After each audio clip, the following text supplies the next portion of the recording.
This Thursday night football props edition of the Sports Gambling Podcast is brought to you by Hall of Fame Bets, the sports betting research platform for parlays, player props, and game lines. Download the Hall of Fame Bets app or visit HOFBets.com. Use code SGPN to get 50% off your first month and start making smarter bets today.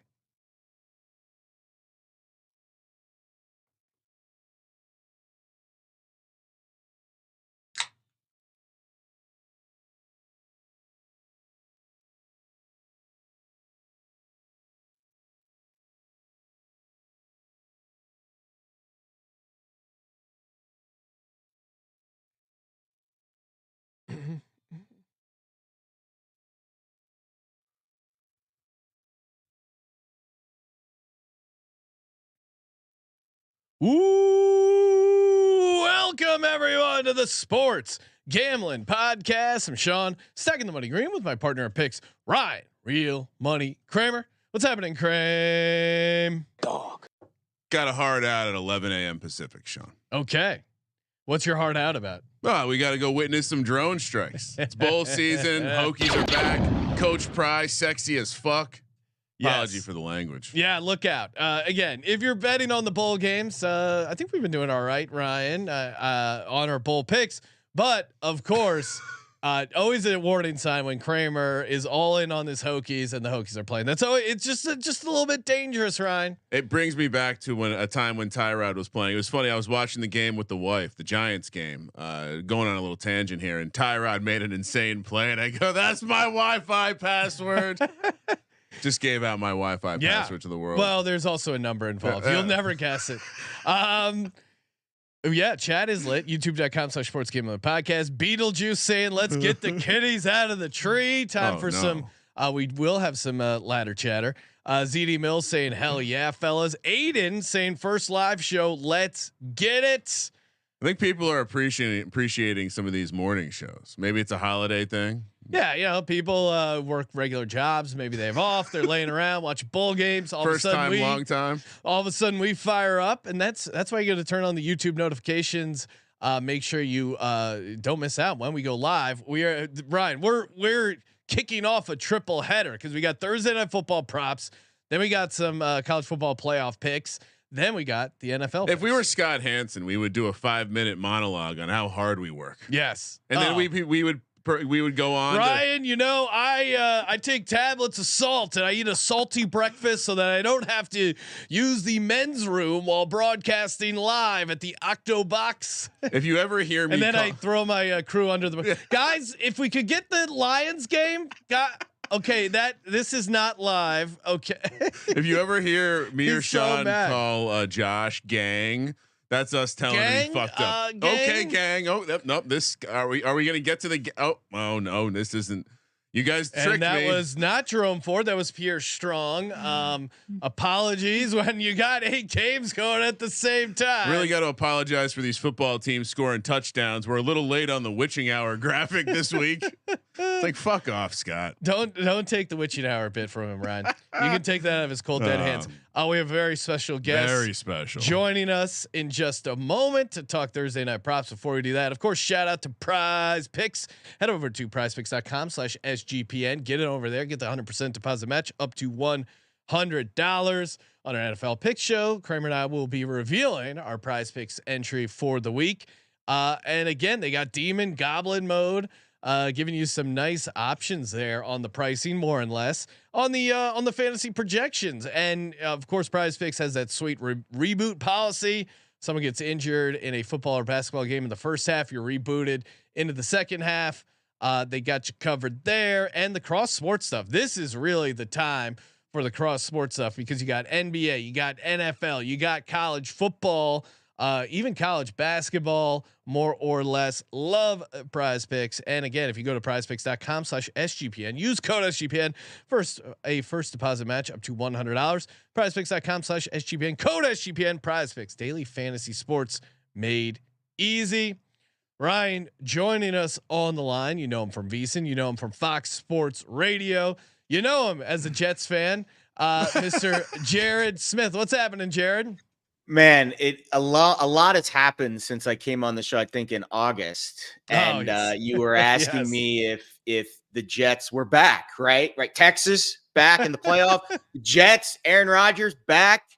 Skepticism wins the day, gentlemen. Skepticism. It was we were discussing the big concerns then were the Jets offensive line. Oh, We did not awful. factor in 39-year-old Aaron Rodgers' Achilles. And next year, although he could have come back, the team decided he wasn't ready. Next year, we're going deeper on the Joe Flacco, Aaron Rodgers off field beef as to why the Jets couldn't keep Joe Flacco on the roster. Unbelievable. If Joe Flacco was on the Jets roster right now, like last year, maybe the records are reversed right now for these two teams heading into this game on Thursday. Well, and the irony of Joe Flacco is going to be starting a playoff game. I mean, well, it is funny. Any backup quarterback that has shown a pulse this season, the instant reaction is, oh, can you imagine the Jets had him?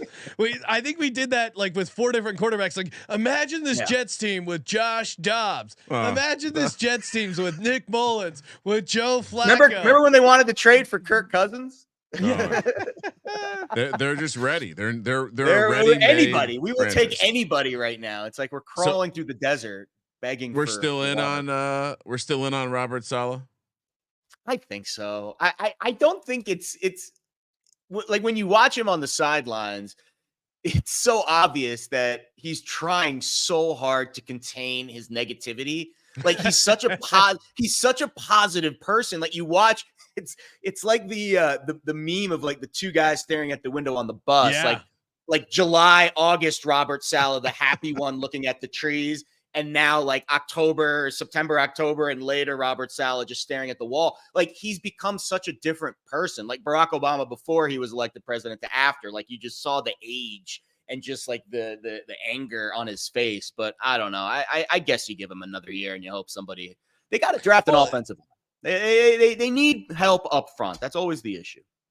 Yeah, they need an offensive line. And then it really, in his defense, how do you grade him with what he's had at quarterback? I don't, to be fair to Robert Saleh, like he certainly could have motivating a defense when your offense sucks. I think and he's good at doing that. Like I think, the Jets having a top 5 defense, despite the disaster at quarterback this year, I think is pretty admirable.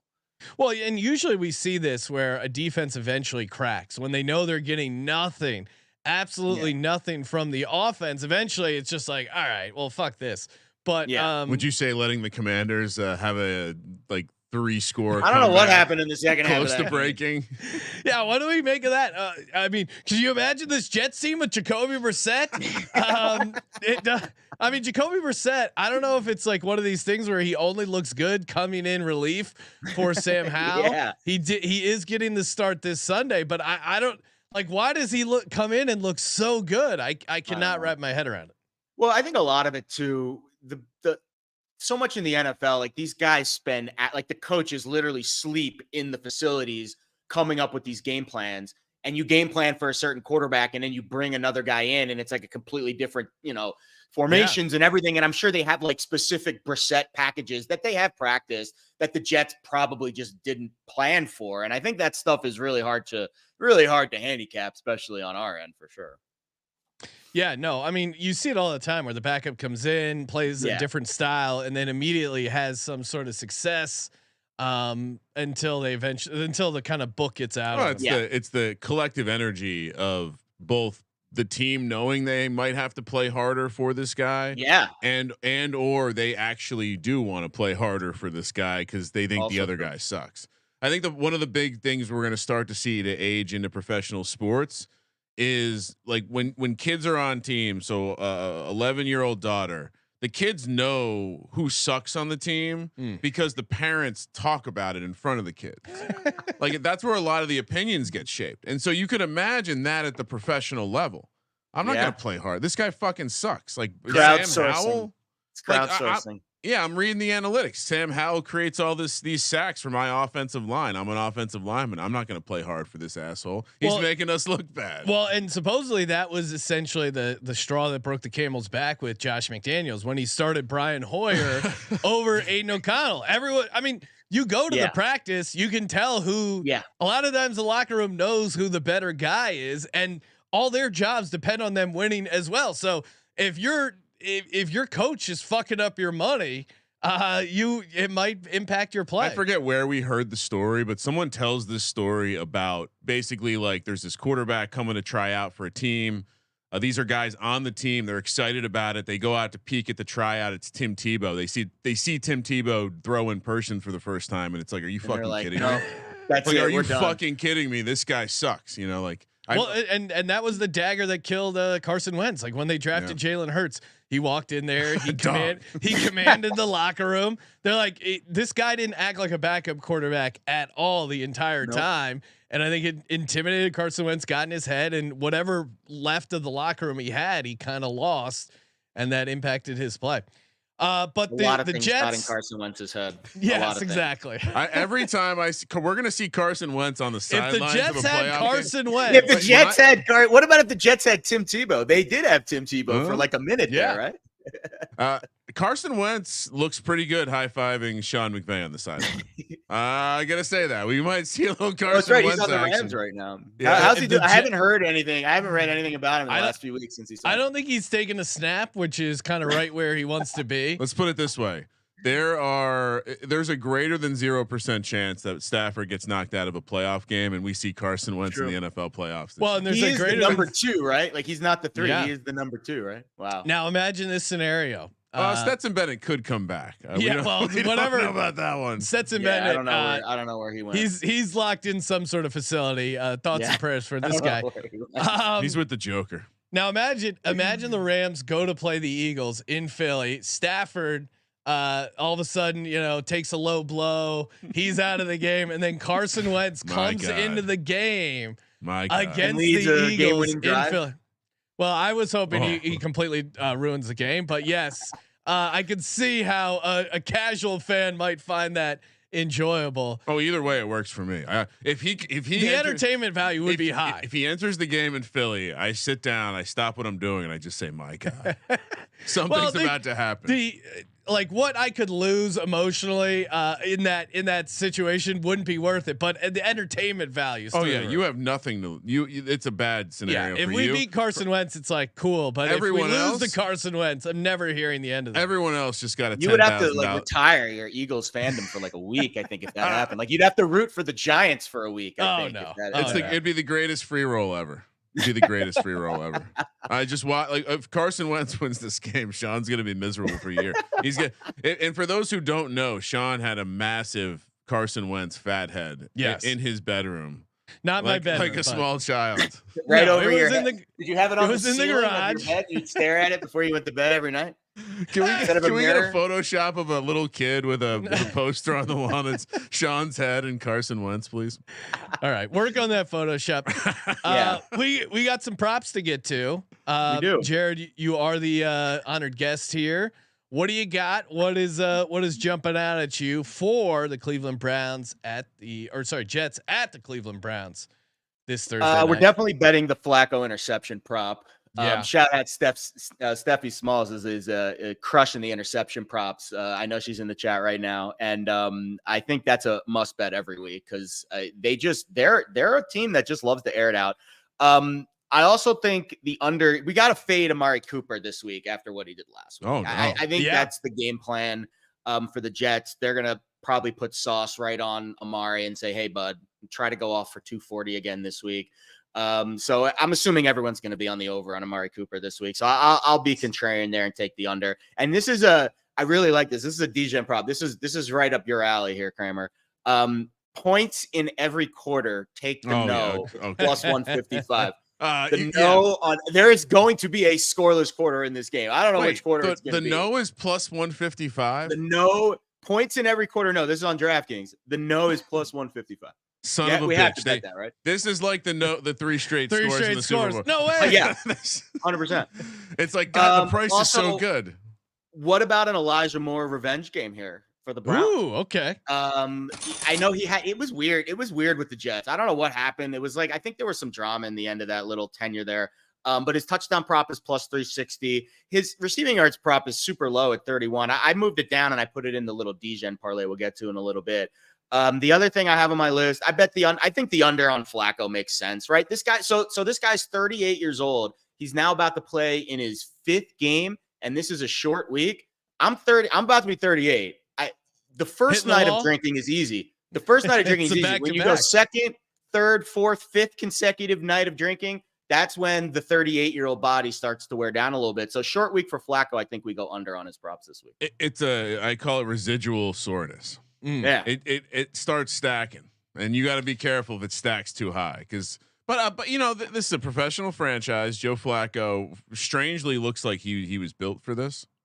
It is a massive revenge spot for Joe Flacco. It's like a Tom Brady thing, though. He looks better today than I remember him looking. True. When they were winning Super Bowls. Like, think he's eating avocados every day. I don't know if he's on the Tom Brady diet. I don't know many guys from Delaware that eat like Tom Brady. There's no sales tax in Delaware. That's all I know. Yeah, exactly. No scrapple, Joe. No scrapple. Delco comes at life a little differently than certainly what Tom Brady's up to. But I think I'm kind of on the Joe Flacco under yards, but now this could be a sucker bet. But Joe Flacco over 1.5 passing touchdowns. Yeah. You're getting this at plus 154.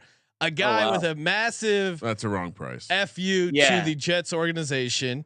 He's had 10. He's had 10 in 4 games.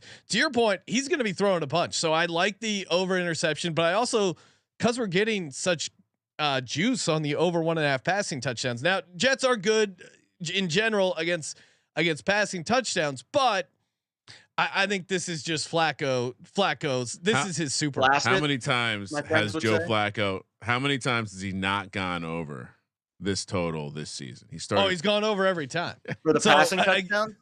Well, the total in this game is super low. That's why you're getting a good price on it. And again, it might be a good price for that exact reason. Well, yeah, and it's obviously the Jets defense pretty good. You know, it's a Thursday night, late December game in Cleveland. Shit could get ugly, but I still think at plus 154, I'll roll the dice. To your point, I like fading Cooper. I don't think he's going to have that, and he's going up against the outside corners, which is kind of the Jets' strengths. I do think Njoku over receiving yards at 49.5. I think is good because if there is a weakness, if there is a weakness on the Jets defense, I think it's middle of the field. And he just is getting clearly Flacco has some sort of connection with Njoku. So I think he's going to get a ton of targets. He's coming off a 5-catch game where he only had 36 yards. That's normally he gets some stuff down the field. So I like him to go over that. And then, I'll also take, give me Tyler Conklin under 26.5 receiving yards. Now, normally I like the Conklin check down stuff. Don't do it. But Conklin's been like the hot dude in the Jets. I think him and Breece Hall are the guys that have been like the check down Charlies in this offense. Yeah, so I don't mind his over catches, but I actually think receiving yards, for whatever it is, Browns lead the league in not allowing receiving yards to the tight end. So they are the toughest defense when it comes to receiving yards to the tight end. And the Trevor Siemian at home is different than the Trevor Siemian on the road. Like you look at his. You want to talk about short turnaround on the road against the defense, and we keep talking about the Browns defense like they're much better at home than they are on the road. I think Trevor could be running into some problems here. So I actually like the Conklin under receiving yards. Kramer, what do you like here props wise? It just dawned on me there's 2 Trevors starting in the NFL right now. 2 out of 30 named Trevor. I'll co-sign the Joe Flacco pass touchdown prop just because it's not just that they're getting the deep stuff. He'll sling it around the end zone, and Njoku's turned into I think the guy that we probably I don't even remember, Sean. He was in the old top 10 list to start the season, but this was the guy we thought we were going to get with Deshaun Watson. Just a lot of seam stuff and just high ball to Njoku. All right, so let's stay on the Flacco angle because I think one of the storylines has he has not taken a bunch of sacks. He's done well, even though the offensive line has been scrapped together. And I think that this is where Robert Saleh comes in with his war machine, and he's going to create pressure. Bryce Huff, situational pass rusher, only plays about half the snaps. His sack prop, we've hit it on it already once this year. It's at a quarter. Nice. It's over his plus 170. Joe Flacco, as Jared mentioned, he's going to be sore as fuck. Yeah. He's been playing a lot of activity for a guy who didn't have a lot of activity.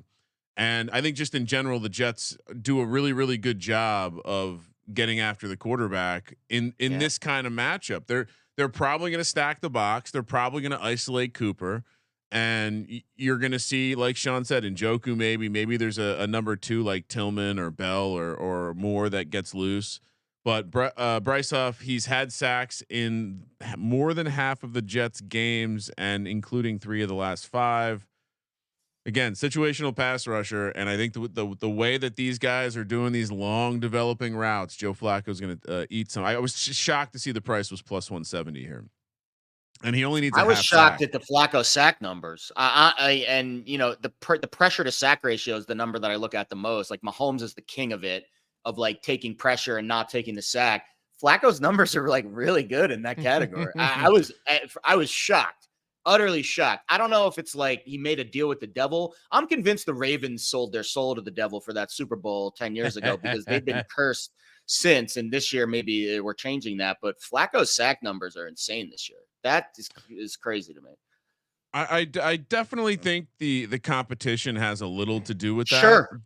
And I think the Jets present a massive step up in potential defensive class. And so, I wanted to get involved. The sack prop is a fun one. And then Breece Hall's rushing prop is 48.5 yards. Wow. He's going to see 20 carries again.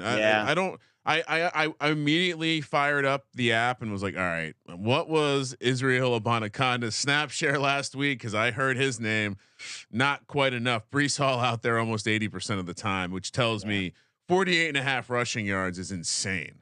So over Army, giving him the Joe Flacco passing touchdowns, Breece Hall rushing yards, and Bryce Huff. I got a Bryce, and a Joe. Bryce Huff. got all your sacks. Angles. The Brads and the Chads. Yeah, I don't care if I upset some dads, Brads, and Chads. Those dads, Brads, and Chads are coming for Taylor Swift. I mean, losing at home to the Raiders. Do you identify as a Brad or a Chad?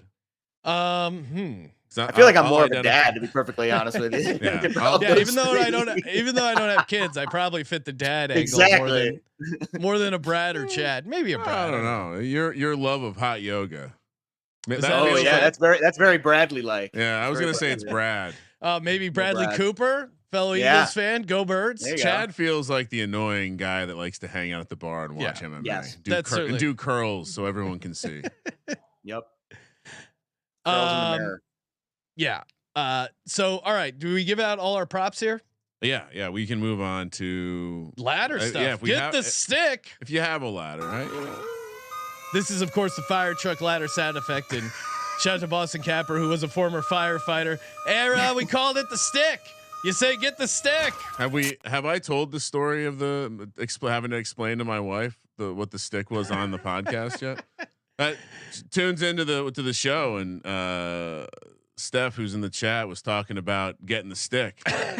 My wife's like, "What the fuck is she talking about? Getting your stick?" It was because my daughter was watching too. She's like, "Why are these people talking about your stick like that?" Yes. Well, and I'm like, "Look, first of all, it's a fire truck stick." Well, I had to explain it's a fire truck thing, and that one of our employees was a fireman, because we love firemen, and this was a representative of a ladder, and when we get the kitty out of the tree, we're actually talking about a cat in a tree. It's not a metaphor for anything. No. It's not wood and pussy. Like, it is what it is. Anyway, you got a ladder, Sean? Jared, I'll let Jared go first. Jared, any ladders jumping at you? I think the Njoku one stands out. I see a 110 is at plus 850 on FanDuel. That seems like a good one. I mean, he's been the guy. Like, that's the guy that's circled on my list in terms of like explosive type games, because we're fading Cooper. So, and also he just had the ladder game, so you're not going to bet him 2 weeks in a row to have that kind of game.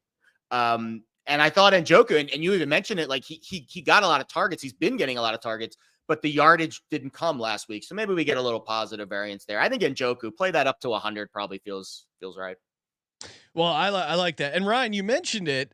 His snap share wasn't there, but the yards were. The price isn't out yet for the Israel Abanaconda ladder. It's just so fun to say, right? Because I know if you put that word in front of a lot of people, they're getting it wrong. So as a guy who mispronounces a lot of names, I'm very proud to have this one correct. Abanaconda.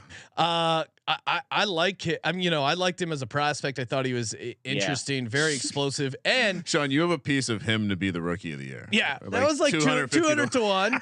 Bounces out my Christian McCaffrey MVP at 200 to 1. Knock on wood. I think you had a high percentage ownership of him in Best Ball Mania too. Yeah, probably not. Maybe I got a little too cute there, but there is always that. Now turns out it was next year's the year for that. The Jets have drafted these skill position guys really well. Yeah. The Gibson kid, they didn't even draft him. The Gibson kids produced. You had Garrett Wilson last year. Joe Douglas can get everything right except for O-line and quarterback, I guess. Yeah, I mean, there's always that rookie running back who kind of takes the world by storm. It probably would have been Achan this year, but he dealt with some injuries, and then obviously Stroud just kind of knocking it out of the park, and Nakua. Yeah. But yeah, I do like the Israel Abanikanda rushing yards ladder because Ryan, you mentioned his snap share wasn't crazy. It was 18%, but he had 38% the game before. He had 9 carries for 43 yards. I wouldn't be surprised if he gets a look. And again, if you're the Jets, you're kind of in evaluation mode. Yep. I know they're going to be playing to win this game, but I want to see if I'm Jets ownership and it looks like they did extend Salah. They're bringing him back and Joe Douglas. So I want to see what we got in Israel. Like, let's give him some shots. And you have a very aggressive Cleveland Browns defense, so they could overcommit to something. Izzy cuts back. He's a kind of explosive. Oh, it's his nickname, right? Come on. It's like he's best friends with him right now. Come on, my boy Izzy. He is. You're going to hang out with Izzy after the game. Sean's a big wee guy. Yes. Me and Israel, I think we'll see what the prices come out, but it's got to be pretty low. Him to get 60 rushing yards is going to be double digits at least. So can't wait to smash that when it pops up. But yeah, give me Israel rushing ladder on. All right. What do you got? Well, I'm gonna piggyback off what I was saying with the Bryce Huff thing, and I'm gonna suggest we play a sack ladder because I do not think the Joe Flacco evading pressure numbers are sustainable. I do think it's a massive step up. Love it. As I mentioned, his quarter sack is plus 170. So I'm gonna assume the if he gets to 1.5 sacks, that's gonna be like 6 to 1, and for him to get to 2+, it's gonna be like a 14-15 to 1 proposition. So, actually, as I'm talking, the screen refreshes. Do we have? Yes. All right. Okay. So 2+ is 9 to 1. 1.5 plus, or sorry, 1+ is 4 to 1. 2+ is 9 to 1. Oh, so, nice. So if he gets one full sack, it's 4 to 1. So yeah, so I'll read it out. So let's see. We'll do because the quarter was plus 170. Yeah. So that'll be the first step. 1+, so 1's a win is 4 to 1. That's huge. That's gonna change. I would go bet that right now. 100%. Yeah, and then 2+ is 9 to 1. It's in a faraway place. Far away place. Got it. Bet online. Thank you for that confirmation. But yeah, they must have just come out because they're changing 100%. In my eyes. So I mean, again, this is one of those where if they come, they're going to come in a cluster too. That was my original handicap on Flacco. Like, there's no way he's going to be able to stand behind a beat up offensive line. Well, that stood out to me so much was how low his sack numbers were. I was like, this can't be right. He's a statue back there. He's as mobile as the freaking goalpost. Definition of a lawn chair. Now, the best defense they played was the Bears, and he got sacked 4 times. Yeah. Which is what's the total for sacks in the game? Like, just the sack numbers for the Jets in the game. Is it 2.5 or 3.5? Like, that would be another interesting one. The Jets are at 2.5. The Browns are at 3. 3.5. Plus money to the over on the Jets. The game is insane. It's an insane price. The game sack total is 5.5, but it's like minus 220 to the over. So put it in the parlay. The price is definitely suggesting. Sounds like you might be better off playing each team's over instead of the game over. Agreed. Totally agree. Yes, but I've also I'm not an IDP specialist, but it doesn't take a ton of work to just identify the guy that who's the guy. The Jets it's team fluky too, though. Like the sack numbers are super fluky. It's like shot on goal in hockey. Like, like sometimes you get a half and you don't get a half, and the guy's right there and they don't give him a half. Like, it's weird. Like it's not as cut and dry as that. So I agree I like Sean on the you just play the Jets over too. Like play Huff, obviously, but also play the Jets over. It's kind of like a sort of protecting yourself a little bit there. And respect to the places that offer the sack ladders, because I think that's the area to get involved. Get involved in those cluster sack games. They always come in bunches, Sean. Oh, they do. Hey, we're gonna get to our first touchdown bets. Before we do that, shout out to Hall of Fame Bets. That's right, Hall of Fame Bets. You can win bigger by betting smarter with Hall of Fame Bets. They got a parlay optimizer. Love this thing. Again, you come in with some parlay ideas. And look at this. If you're watching over at youtube.com/sportsgamblingpodcast, it highlights in red the ones that are negative EV and highlights in green the ones that you're getting a better price than expected. The deep data button, very, very helpful. For instance, how many times has Joe Flacco had a rushing touchdown? You can hit that. You can figure it out. Very easy to use, very intuitive. And if you use the promo code SGPN, you get 50% off your first month. Download the Hall of Fame Bets app or visit HOFBets.com. Use promo code SGPN to get 50% off your first month. Hall of Fame Bets. Bet smarter, not harder. Hall of Fame Bets. Jared, we'll kick things off to you. What do you like in the first touchdown market? What's jumping out at you here?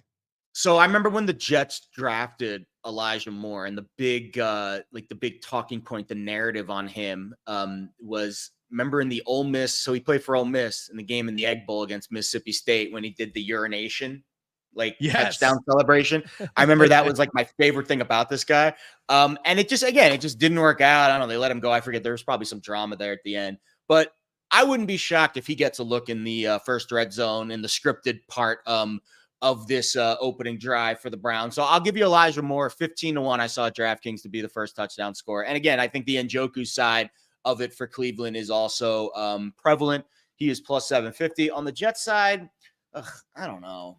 I mean, it's maybe Xavier Gibson at 28-1, maybe takes a punt return back or some kind of fluky play. That's fun. Like the obvious choice of Garrett Wilson and Breece Hall. I mean, I don't think it's going to be a Garrett Wilson game. I don't think they'll have enough, and they pushed it to him a lot in the last game. Breece Hall at 8-1 is boring. And Njoku plus 750 is boring too, but I think the number being that short on a tight end, I think is kind of curious there. So officially, I'll give you Gibson at 28-1 on the Jet side, and then we'll go Moore and Njoku on the Brown side. Yeah, Gibson is definitely a guy they're looking to get involved. Yeah. And to your point, he's looked pretty good. He's giving them a little spark there. I'm with you. Elijah Moore first touchdown 15-1. Njoku is good, but at 750 for a tight end, it's a tough price. But isn't it curious that a tight end is that short? Like they almost want you to stay off of that. They know. Yeah, they know. I mean, Ryan, the books know. They know. The books know. Vegas knows. Vegas knows. Vegas knows. Obviously, I'm taking my boy Izzy at 28-1. All it takes is one explosive play from Izzy, and then digging this gem out of the closet, Ryan. Sean's pet lizard. I mean, just more Izzy. Photoshops. Just isn't there a music star, Izzy? I'm not a pop culture guy. I think Lizzo. Are we confusing Lizzo? Wait, Lizzo? No, isn't it? Is he a Galia or something? Is he something? Yeah. Jared's Jared's way hipper than us. I'm Azalea? Oh yeah, Izzy. I know exactly who you're talking Taylor Swift is about as hip as I get these days. You gotta just shake it off. Yeah, there is some chick named Azalea. Oh, we got speaking of, we got a listener down in Carmen, Mexico. Saludos, feliz, and happy holidays from Playa del Carmen, Mexico. I actually went there for a wedding. Very nice part of Mexico. Hola, feliz cumpleaños. Thank you for subscribos. No, I don't know what it actually is. Happy birthday. Thank you for subscribing. No, wait. Good. Feliz cumpleaños is oh, you're right. Feliz Navidad. Feliz Navidad's Merry Christmas. Hola. Hola, ¿cómo estás? Harrison Bryant is muy bien. 35-1. He's a guy 35-1 that is getting. I'm a sucker for backup tight ends. Harrison Bryant is getting snaps. He had a catch for 6 yards. Them running a 2 tight end set near the red zone, 35-1. It's just, I got to get off Njoku. But he's out there for 30% of the snaps and he's getting targets. So at 35-1, I think worth a shot there. So Elijah Moore 15-1, Israel at 28-1, and Harrison Bryant 35-1. Kramer, you do have to get off Njoku. That should be isolated. I'm just gonna tie some stuff together. Like I've been doing this in the past couple of shows, just stitching some of our stuff together because this is how our fans get paid. Yes, I get these screenshots where they're like, "You're a fucking genius," and it's some crazy 2001 same game parlay with a couple bucks on it. It's like, well, fuck, this is a combination of like my stuff picks, Sean's picks, and CJ. Like, God, all right. So Flacco over passing touchdowns. Over interceptions, Elijah Moore over yards. I do like the angle of them locking down Cooper, Elijah Moore being a little involved. Wait, did you give out your first touchdown? Oh, I'm doing the Degen parlay. Yeah. Sorry. Yeah, first touchdown's lame. I was reading Jared's energy. Quarterbacks and defenses. 20-1 for the Browns defense, 35-1 for the Jets defense was shocking. And that Flacco, I like that. That's not bad. That's Flacco and Simeon are both 35-1. Well, Flacco, I looked it up. December 17th against the Browns, last rushing touchdown. Aaron Rodgers. That game against the Browns last year was one of the craziest games ever. Like, yes, they were down. They were down 13 points with a minute 55 left and won. Yeah, it's like an all-time next gen stat expected probability, and it was one of those where. Well, didn't Nick Chubb? Did he not run out of bounds? There was a lot of fluke shit that took place in the last 2 minutes of that game. That was just bonkers, outrageous to that game, outlandish. So Kramer, now yes, kick it over to your #degens-only. I will say, Joe. If Joe Flacco does score a rushing touchdown in this game, that whatever the beef between him and Aaron Rodgers is, it's very real, very real. Could just be a guy from wherever he's from, South Jersey or Delaware or Philly, just hates fucking Aaron Rodgers' guts. Feels like the rest of us and just called him a pussy one too many times. Yeah, I could see them. Aaron Rodgers on is the like, same page. I will accept the trade, but you have to send Joe Flacco away. What a pussy. All right. So I'm gonna go for I stitched together a bunch of stuff we talked about. Joe Flacco over passing touchdowns because Sean and I like that. Over interceptions because I think we all like that. Yes. Elijah Moore receiving yards. I think we all like that angle. The chat loves that angle. I saw some Elijah Moore ladders being tossed out. We're gonna also throw in the Elijah Moore anytime, and we're gonna top it off because I like to say it too with an Israel Abanikanda anytime touchdown. Oh yes, sir. Which standalone, I'm probably going to play that at 7-1. Yeah, 90-1 is the price. Wow. Oh my God. So we have 5 things on the list, but they feel relatively correlated. And then there's just like a random Israel Abanikanda cherry on top of the Sunday. Jared, how say you? Yeah, I got a SGP here at 28-1. It's got 9 legs. Some of them are kind of bought down. Woo! Again, this is how I blow off steam. Is I'm not like a big like long shot bet guy, but the SGPs where you're buying a bunch of like yards and points and stuff, I love it. So we'll go Browns on the money line because you always had your happiness. I'll take the over 30.5 for the game, buying about a touchdown there. A little bit less than a touchdown now. And Njoku 40+ receiving yards, and Njoku to score a touchdown. Flacco to throw a pick. Elijah Moore over 19.5 receiving yards. Ooh, Tyler Conklin over 16.5 receiving yards. Breece Hall over 24.5 receiving yards. And the Cooper, I bought it up to 76.5 and went under on his receiving yards. That's 28-1 over at DraftKings on that FDP. I do like the angle of like he basically just built a DFS lineup, but he's not playing against a bunch of people. He's just playing against himself. Playing against the math. Playing against Amari Cooper. Yeah, that's it basically.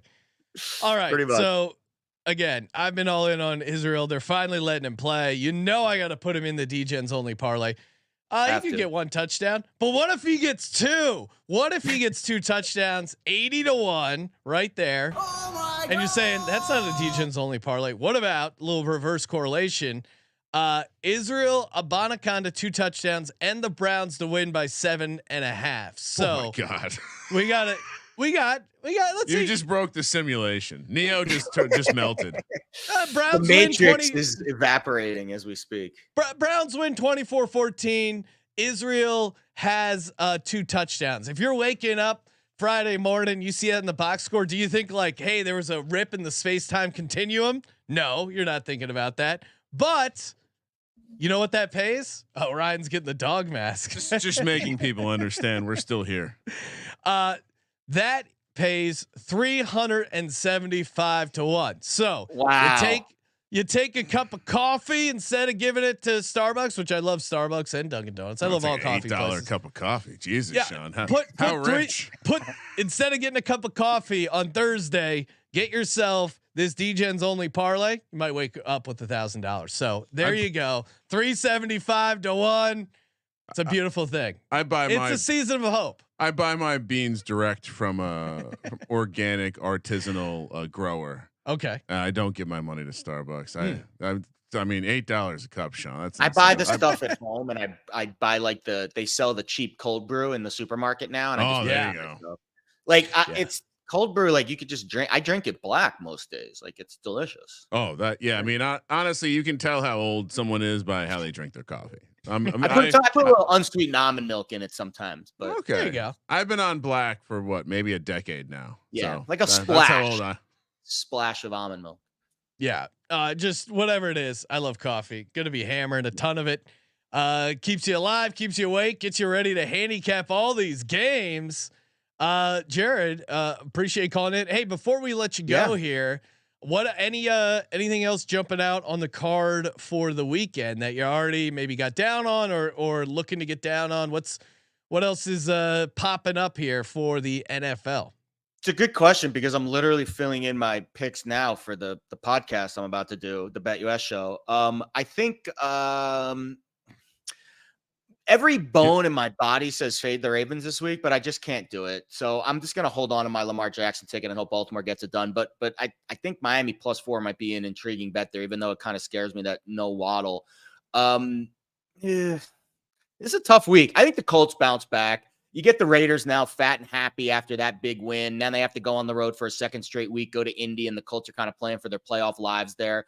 I wouldn't be shocked if we see like the best Colts effort. And it's 3 and a hook. And they always say, right, you lay the 3.5, you take the 2.5. So I think Colts 3.5 might be one of my favorite plays of the week so far. Yeah. I mean, certainly I'm going back and forth on that game. The Colts Raiders, because it's like, man, they had 4 defensive touchdowns in 2 games. That's not sustainable. I know. But then it's not. But then the Antonio Pierce, like these guys, clearly the effort is high on that team.